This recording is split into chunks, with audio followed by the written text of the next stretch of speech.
ನಾಡ ಹಬ್ಬ ದಸರಾದ ಸಂಭ್ರಮ ಮನೆ ಮಾಡಿದೆ. ಪ್ರಮುಖವಾಗಿ ಎಲ್ಲರ ಆಕರ್ಷಣೆ, ಎಲ್ಲರ ಚಿತ್ತ ಇರೋದು ಮೈಸೂರು ಕಡೆಗೆ. ಕಾರಣ ಇವತ್ತು ಜಂಬೂ ಸವಾರಿ ಪ್ರಾರಂಭ ಆಗುತ್ತೆ ಅನ್ನೋ ಕಾರಣಕ್ಕೆ ದಸರಾದ ಸಂಭ್ರಮ ಕಳೆಗಟ್ಟೋದೇ ಈ ಜಂಬೂ ಸವಾರಿ ಆರಂಭ ಆದಂತ ಹೊತ್ತಲ್ಲಿ. ಕಾರಣ ನಮ್ಮ ರಾಜ್ಯದ ಅಂದ್ರೆ ನಮ್ಮ ನೆಲದ ಸಂಸ್ಕೃತಿಯ ಅನಾವರಣ ಆಗುತ್ತೆ ಆ ಸಂದರ್ಭದಲ್ಲಿ ಅಂತ ಮೈಸೂರಿನಲ್ಲಿ ವಿಜೃಂಭಣೆಯ ದಸರಾ ಮಹೋತ್ಸವ ಆರಂಭಕ್ಕೆ ಕ್ಷಣಗಣನೆ ಪ್ರಾರಂಭ ಆಗಿದೆ.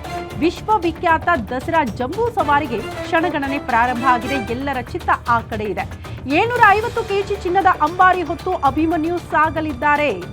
ಹಾಗಾಗಿ ಇದನ್ನ ನೋಡೋದಕ್ಕೆ ಜನ ಬಹಳ ಕಾತರದಿಂದ ಕಾಯ್ತಿರ್ತಾರೆ. ಚಾಮುಂಡಿ ಬೆಟ್ಟದಲ್ಲಿ ಉತ್ಸವ ಮೂರ್ತಿಗೆ ವಿಶೇಷ ಪೂಜೆಯನ್ನು ಕೂಡ ನೆರವೇರಿಸಲಾಗುತ್ತೆ. ಪೂಜೆ ಬಳಿಕ ಅರಮನೆಗೆ ಬರಲಿದೆ ಚಾಮುಂಡಿ ಉತ್ಸವ ಮೂರ್ತಿ. ಆ ನಂತರ ಅಂಬಾರಿಯಲ್ಲಿ ಬೆಳ್ಳಿ ಪಲ್ಲಕ್ಕಿ ಉತ್ಸವದೊಂದಿಗೆ ಉತ್ಸವ ಮೂರ್ತಿಯ ಮೆರವಣಿಗೆ ಕೂಡ ಆಗುತ್ತೆ.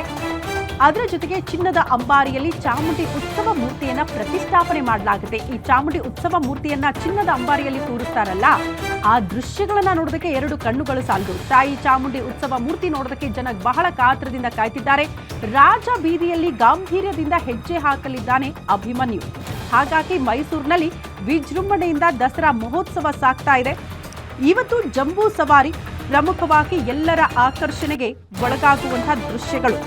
ಆಗ್ಲೇ ಹೇಳದ್ನಲ್ಲ, ಚಾಮುಂಡಿ ದೇವಿಯ ಉತ್ಸವ ಮೂರ್ತಿ 750 ಕೆಜಿ ಚಿನ್ನದ ಅಂಬಾರಿಯ ಒಳಗಡೆ ಪ್ರತಿಷ್ಠಾಪನೆ ಆಗುವ ಹೊತ್ತು ಆ ಚಾಮುಂಡಿ ಅಮ್ಮನವರನ್ನ ನೋಡೋದಕ್ಕೆ ಎರಡು ಕಣ್ಣುಗಳು ಸಾಲದು. ಆ ದೃಶ್ಯಗಳನ್ನ ನೋಡಿದ್ರೆ ಎಷ್ಟೋ ಜನ ನಾವೆಲ್ಲ ಪುನೀತರಾದ್ವಿ ಅನ್ನುವಂತಹ ಭಾವನೆ ಬಹುತೇಕರನ್ನ ಕಾಡುತ್ತೆ.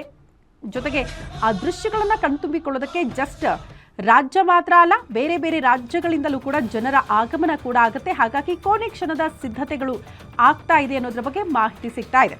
ಪ್ರಮುಖವಾಗಿ ಚಾಮುಂಡಿ ದೇವಿಯ ಉತ್ಸವ ಮೂರ್ತಿಗೆ ಪೂಜೆಯನ್ನು ಸಲ್ಲಿಕೆ ಮಾಡಲಾಗುತ್ತೆ.